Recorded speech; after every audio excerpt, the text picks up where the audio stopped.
yatulaze nga ali mu kudduka emisinde ejja kabaka birthday run ng'ali eyo aga ni musaza lya Ssaabasajja ery'e Bungereza. Yes. President ne bakama bange Secretary General ne Leader of Government Business naye ng'ate aba mukama wange mu kibiina tubayita the triplet, the Noop triplet. The Noop triplet bali Bungereza. Wano? David Lewis Luwongoya, Sabawandiisi, omwogezi w'ekibiina Joel Ssenyonyi ne President Kaweejungira. The triplet bali mu London for official duties. Ojja kujjukira nti jjoli abalamu waliwo ensinkano y'abakulembeze b'e Bungereza abakyalira ku president naye enjogerezaganya tezaakomaawo paka okubanga kyali kibeetagisa ate okugenda e Bungereza okukola emirimu emitongole.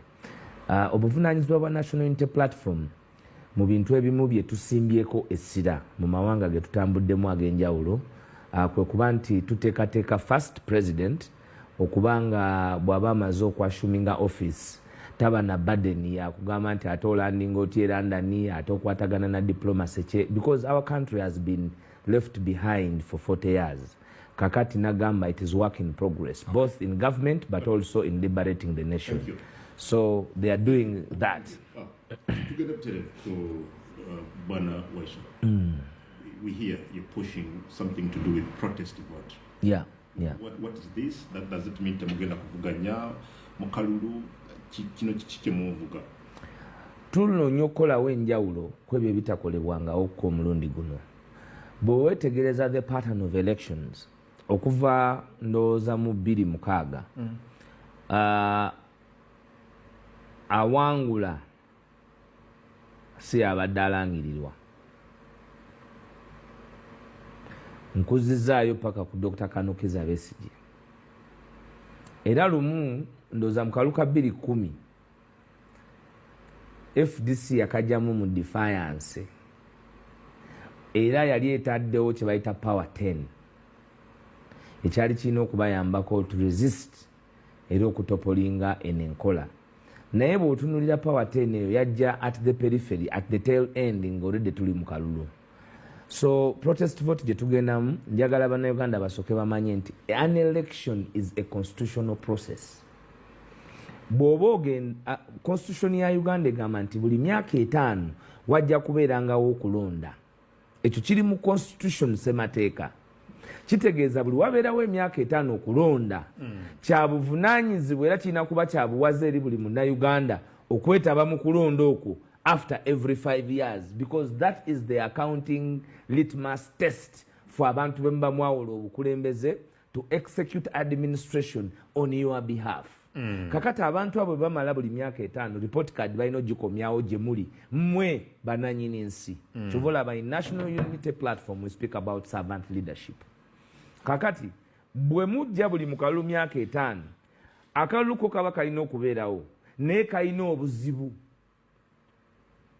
nti akalulu kano mu buzibu bwe kalina ekisooka akateekateeka munyazi munyaguluzi atwala ebitali bibye nti abantu basalawo ekirala ye ate n'alayiza omulala akateekateeka katulundi ku electoral commission. Ekyokubiri akalulu under such circumstances bw'oba owulira nga toli mu mativu ne alizat ateekateeka akalulu alangiridde nzija you have the opportunity of going to court. Nzija. Why would you make this an issue? You see, kati nyinza obutamalayo kiri naye ndowooza ojja kunziza. Okay, continue. So mu process eno okuba nti bannayuganda bakizudde nti akalulu kabe, for example akalulu ka 2026 nali wano ku TV kati ennaku zino omuntu ono gwenjogerako wa NRM bw'aba wakisanga alina n'amazima akomewo bamuyita Wakida nga by 2024 early 2024 yalina report mu desk ye ng'epolinga Kyagulanyi with over 75% mu kalulu aka 2026 as opinion poll. Naye abamuwa ab'NRM be baali bamuwadde sente okumufacilitatinga okukola opinion polls ezo, so bwe balaba results ne bazisigaza mu meeza kitegeeza nti agenda okuwangula akalulu mu maanyi g'abantu amanyiddwa naye waliwo eyeeteeseteese okubba. Ontegedde bulungi? Waliwo eyeeteeseteese okukola ki? Okubba. Kungu bwe bakeera ku makya n'okeera ku makya ng'engoye ze ezo baazibbye totandika okutambula bwereere. Era osala amagezi n'ofuna engoye naye n'oziyiza omubbi obutaddamu kutwala ngoye z'olimu. Ontegedde bulungi? Kakati protest vote y'Abannayuganda ekisooka, it is an empowerment process towards that election. Nti gwe buli munnayuganda olina okwenyigiramu because it matters ng'okwenyigiddemu. Naye ekyo kye weenyigiddemu tokyenyigiramu bwenyigizi nti ogenze n'olonda tekitandikiraawo, kitandikira ku sensitization. Kati obuvunaanyizibwayo as a citizen in an election buli ki? Ekisooka okalonda, okanoonya, okalonda n'okakuuma, okumakinga sure nti ebyo ebivudde mu kalulu ako byebyo ebirangirirwa. Kakati National Unity Platform era buli muntu ne NRA yandibadde nsanyufu nti National Unity Platform erese system egenda okumakinga sure nti awangudde yakola ki? Yalangirirwa. Kubanga ffe tukiwalinga bubbi. Ombuuziza ekibuuzo nti as you go for this protest vote lwaki temutunulira the legal regime? It might be part of the process in protest. Nga wajja kubaawo emisango mingi egigenda mu court during the election. Nkugambye tugenda kukola bye tutakolangako okulaba nga omwagala w'abantu Kyagulanyi Robert Sentamu atula mu ntebe wa president. Anti nkugambye protest vote 2026. Because I've also had people saying before you go to people, I want nothing has changed. Let me elucidate this. Twagenda mu 2021 bwana waiswa. Nemukakasa eggwanga funa ndaga muntu ogenda olonda ebisigadde obitulekere. Ani yawangula? President Museveni. Abumanyi yerangirira. As per the Electoral Commission. Yerangirira. Obukadde mukaaga. Kati ke kalulu kojja okujjukiranga ne byabakama nga alangaliza Mpapula bazimuwanga nga abutaabutana nazo. Bino bye twogera biri realistic. Kyenjagadde okugamba obuzize ekya kooti. Ate bangi bakibuuza. Court has pronounced itself on elections of Uganda more than once. Ate abali mu buyinza ne bagana ogoberera kooti. Mu musango gwa Amama Mbabazi versus Yoweri Kaguta Museveni, kooti yayise ebiragiro butya akalube kalina oteekebwa. Tewali n'eki kyali kiteekeddwa mu nkola. Tulina the Citizens Compact eya Hotel Africana 2015. Eyo document tewali n'eki kye baateekamu okujjako bwe bajjamu kiri kye twagamba nti omuntu anaabanga ku head of the Electoral Commission will be a judge. Ne bagenda ne banoonya kada judge yali yawozesa Kizza Besigye mu musango gwa reepu ogw'ekijingirire ne bamuleta ne bamu obwa chairperson wa Electoral Commission kubanga ye asobola okukola ekintu kyonna kye baagala.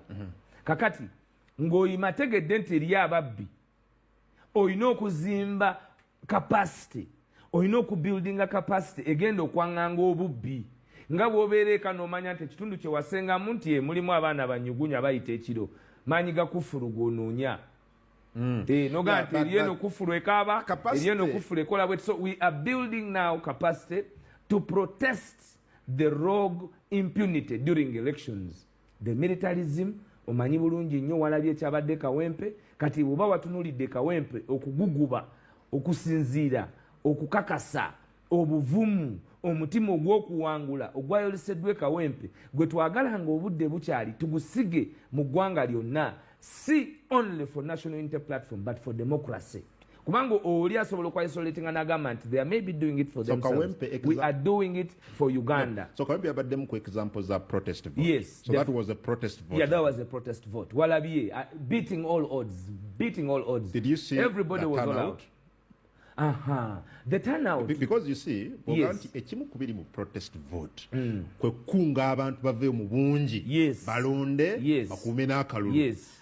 Ate bwe Kawempe example.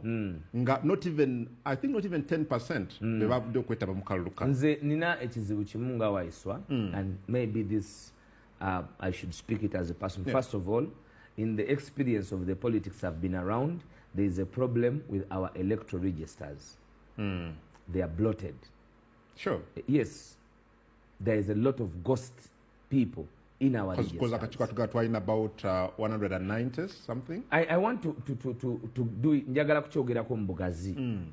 Ekyokubiri, bw'otunuulira akalulu kano nolwaki tukuyita ka protest vote, bo baali tebaagala muntu yenna kwetaba mu kalulu era bo baali bategese akalulu kaabwe okubba obululu bwabwe kasanvu balayirire mu kasanvu nga baziyiza buli muntu yenna bakubya abantu bonna bakuba abantu okuva mu line bakuba abantu ogenda okubutagenda bakuba abantu ba intimidating abantu kakati eyo ye protest naye abantu ne basituka ne bagenda jukira nti gwe saawa zino ngamba nti protest vote numbers is turning up zali ntono yes zali ntono one were in a by election it was not a public holiday mu by election abantu bonna teba participating amuchi mukalu kubanga abamba bate bali mwekyo ekitundu abala bali walala abala balina okugenda okukola ku national day it is a public holiday naye ekisinga okubeera important abantu abalabye ekawempe tikisoboka kubanga ekawempe ba intimidating abawagizi baffe bangi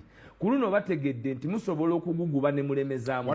That is why since 2021 what has changed because you claim I am the deputy spokesperson. Yeah, but again you claim. Wait a minute. Jakaluka 2021 kabibwa. You claim so. But again, oganti eyalonda kachiko ebyokulonda then ye mwami Museveni. Asigadde nga yombe yalonda ne system esigadde wo. Yes. What has changed? We are beating the system now. Okay? We won the election. Now we are beating the system. That's what we are doing. Chetukugamba. It is a protest vote because we are beating the system and we will beat the system. We have beat the system in Kawempe. We will beat this system. Chetukugamba, we are preparing. It is a protest against impunity. It is a protest against militarism. It is a protest against thuggery. It is a protest against corruption. It is embedded in that day, in that process that is going to change governance. Totunulira kulonda koka. Okugulawo bannayuganda in this electoral process because an election si lunaku luliroka obuvunaanyizibwa baffe mweno protest vote nga bw'ogambye nti it has been the same kati ndi wano ndi mu kusomesa